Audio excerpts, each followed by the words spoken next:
ఎంత జ్యూసీగా ఉన్నాయి చూడండి. టేస్ట్ చేద్దామా? ఇప్పుడు చూడండి ఎలా ఉందో, తర్వాత చూడండి ఎలా ఉందో.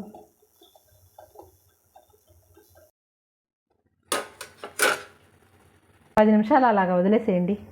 ఇవాళ మన ఛానల్లో స్పెషల్ రసగుల్లా చాలా సింపుల్గా ఈజీగా ఎలా చేయాలని మా మమ్మీ చూపించింది చూడండి. అలాగే నేను కొత్తగా చూస్తున్నామంటే సబ్స్క్రైబ్ చేసుకొని ఒక లైక్ చేసి హై పాయింట్స్ ఇవ్వండి, మన ఛానల్కి యూజ్ అవుతుంది. దానికి కొద్దిగా వెనిగర్ వేసుకోవాలి. 1/2 లీటర్ పాలకి ఇంత వెనిగర్ సరిపోతుంది. దీంట్లో కొద్దిగా నీళ్ళు పోసుకోవాలి. ఇప్పుడు ఈ పాలల్లో వెనిగర్ వేసుకోవాలి. ఇప్పుడు కొంచెం కొంచెం కలుపుకుంటూ పాలు మనకి ఇరిగిపోతాయి. చూడండి ఎలా సపరేట్ అవుతున్నాయో గుల్లలు గుల్లలుగా. దీన్ని ఇలాగే తిప్పుతా ఉంటే మనకి గడ్డలు గడ్డలుగా వచ్చేస్తుంది. ఇప్పుడు మీ దగ్గర ఏది అందుబాటులో ఉంటే ఆ క్లాత్ వేసుకొని ఇలా వడకట్టుకోండి. ఎంత వచ్చింది మమ్మీ? 1/2 లీటర్ కూడా. దీంట్లో కూడా ఇంకా చాలా ఉంది. ఇదంతా కూడా చాలా వచ్చింది. ఎన్ని వస్తాయి అనుకుంటున్నాను? నేను ఒక 15 వస్తాయి అనుకుంటున్నాను. నేను ఒక 10 వస్తాయి అనుకుంటున్నా. ఇప్పుడు మనం మామూలు నీళ్ళు కూడా వేసుకొని ఒకసారి క్లీన్ చేసుకోవాలి. దీంట్లో వెనిగర్ ఏమైనా ఉంటే అది కూడా పోతుంది. ఎందుకంటే మనం చేసే స్వీట్ కాబట్టి ఇంకా దీంట్లో ఏం ఉండకూడదు. ఇప్పుడు దీన్ని బాగా పిండుకోవాలి.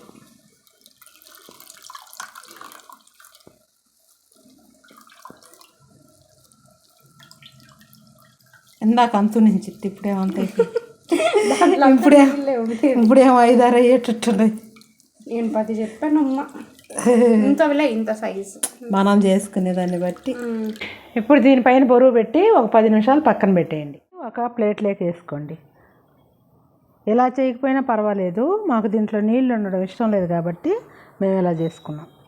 క్లాత్లో వేసుకున్నాం కదా, కాసేపట్ట పక్కన పెట్టేసేయండి. బరువు పెట్టకపోయినా ఏం కాదు. ఇప్పుడు దీంట్లో ఒక్క రవ్వ కార్న్ఫ్లోర్ వేసుకోవాలి. ఇప్పుడు దీన్ని బాగా మెత్తగా కలిపేసుకోవాలి.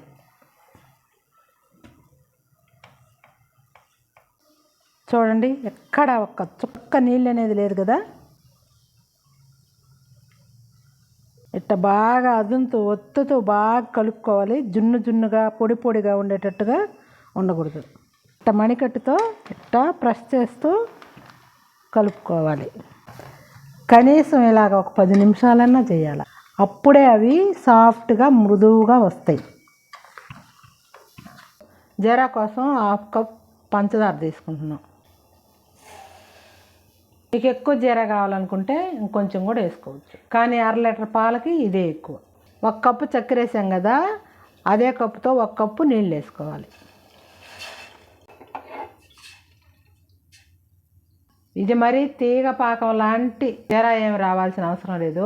కొంచెం జిగురుస్తే చాలు. మళ్ళీ మనం రసగుల్లా వేసి ఉడకబెడతాం కదా. అంటే ఇది ఇలా ఉంది కదా. ఇప్పుడు దీన్ని మనం బుజ్జి బాల్స్ చేసుకోవాలి. మళ్ళీ జీరాలో వేసి ఉడకబెట్టినప్పుడు డబుల్ అవుతాయి.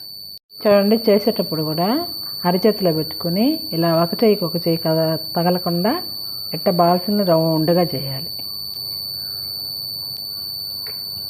ఇప్పుడు ఈ బాల్స్ అన్నీ మరుగుతున్న జీరాలో వేసుకోవాలి. మనకి జీరా ఏం అంత ఇంపార్టెంట్ కాదు రసగుల్లాలో. ఊరికే చక్కెర నీళ్ళు ఒక 5 నిమిషాలు మరిగితే చాలు. ఇప్పుడు చూడండి ఎలా ఉందో, తర్వాత చూడండి ఎలా ఉందో. ఇప్పుడు మూత పెట్టి ఉడకబెట్టుకోవాలి. 10 నిమిషాలు అలాగా వదిలేసేయండి. అబ్బాయి ఎంత జ్యూసీగా ఉన్నాయి చూడండి.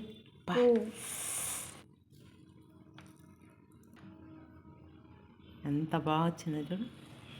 టేస్ట్ చేద్దామా?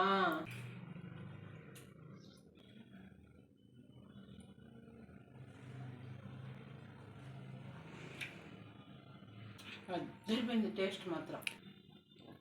అసలు స్వీట్లు అంటే చాలా చాలా ఎక్కువ పని ఉంటుంది, కానీ ఇంత టేస్ట్, ఇంత సింపుల్ అయిన స్వీటు ఒక్క పాల ప్యాకెట్తోనే వచ్చేస్తుంది. మీరు కూడా ఒకసారి ట్రై చేయండి.